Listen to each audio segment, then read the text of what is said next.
ये आकाशवाणी गोरखपुर है। अब आप वेद प्रकाश पाठक से क्षेत्रीय समाचार सुनिए। स्वतंत्रता की 75वीं वर्षगांठ पर आज़ादी का अमृत महोत्सव के अंतर्गत सरकार अनेक गतिविधियों का आयोजन कर रही है। इसी क्रम में प्रादेशिक समाचार एकांश आकाशवाणी गोरखपुर ने विशेष प्रश्नोत्तरी कार्यक्रम शुरू किया है। इसके तहत हर सप्ताह बृहस्पतिवार को प्रादेशिक समाचार बुलेटिन में श्रोताओं से देश के स्वाधीनता संग्राम और उसके गौरवशाली इतिहास पर एक प्रश्न पूछा जाता है। कल के क्विज में हमारा प्रश्न था, वर्ष 1961 में स्वतंत्र होने से पूर्व गोवा पर किस देश का शासन था? सही जवाब है पुर्तगाल का। इस सप्ताह के भाग्यशाली विजेता हैं बरेली के इंदिरा नगर की डॉक्टर मिथिलेश गुप्ता। आपको समस्त आकाशवाणी परिवार की ओर से बहुत बहुत बधाई। अमृत महोत्सव की श्रृंखला का अगला प्रश्न अगले सप्ताह बृहस्पतिवार को श्रोताओं से पूछा जाएगा।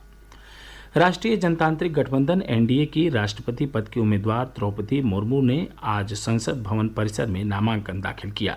उन्होंने प्रधानमंत्री नरेंद्र मोदी, केंद्रीय मंत्री राजनाथ सिंह, अमित शाह, नितिन गडकरी, भाजपा अध्यक्ष जेपी नड्डा तथा भाजपा और एनडीए शासित राज्यों के मुख्यमंत्रियों और एनडीए सहयोगियों के नेताओं की उपस्थिति में पर्चा भरा।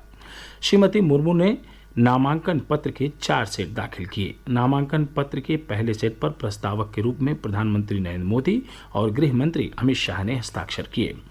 अन्य सेटों पर हस्ताक्षर करने वालों में केंद्रीय मंत्री राजनाथ सिंह और भाजपा अध्यक्ष जेपी नड्डा शामिल हैं। इससे पहले भाजपा और एनडीए के नेता संसद भवन परिसर में एकत्र हुए, जिनमें वाईएसआर कांग्रेस के विजय साई रेड्डी और बीजू जनता दल नेता सस्मित पात्रा भी थे। हमारे संवाददाता के अनुसार श्रीमती मुर्मू ने कांग्रेस अध्यक्ष सोनिया गांधी, पश्चिम बंगाल के मुख्यमंत्री ममता बनर्जी और राष्ट्रवादी कांग्रेस पार्टी प्रमुख शरद पवार से बात की और उनकी पार्टी का समर्थन मांगा। विपक्ष के उम्मीदवार यशवंत सिन्हा 27 जून को राष्ट्रपति पद के लिए पर्चा भरेंगे। नामांकन दाखिल करने की आखिरी तारीख 29 जून है। मतदान 18 जुलाई को होगा और वोटों की गिनती 21 जुलाई को की जाएगी। भारतीय वायुसेना में नई अग्निपथ योजना के अंतर्गत अग्निवीरों के पहले दल की भर्ती पंजीकरण प्रक्रिया आज से शुरू हो गई है। इच्छुक उम्मीदवार आधिकारिक वेबसाइट अग्निपथवायु.cdac.in पर भर्ती प्रक्रिया के लिए ऑनलाइन आवेदन कर सकते हैं।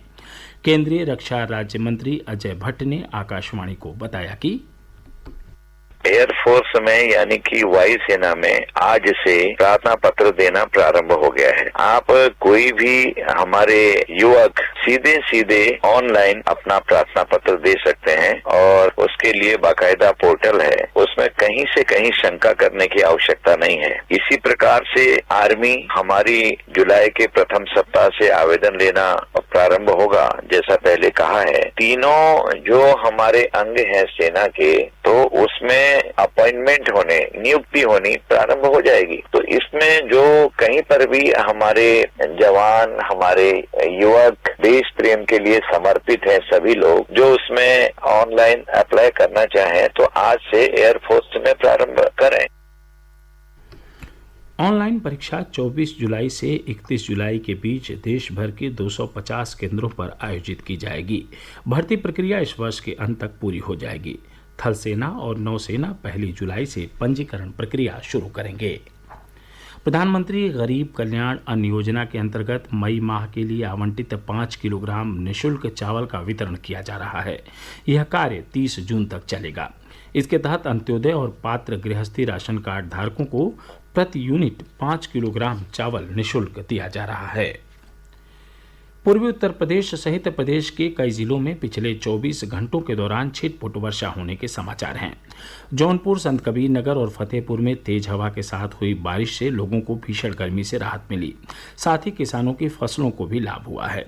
गोरखपुर और आसपास के जिलों में भी कुछ स्थानों पर बूंदाबांदी से लेकर हल्की बारिश की खबर है। जौनपुर के किराकत थाना क्षेत्र के पराऊगंज छतरीपुर गांव में आकाशीय बिजली गिरने से एक वृद्ध और 2 मवेशियों की मौत हो गई। उधर मौसम विभाग ने दक्षिण पश्चिम मानसून के 6 जुलाई तक पूरे देश में पहुंचने की संभावना जताई है।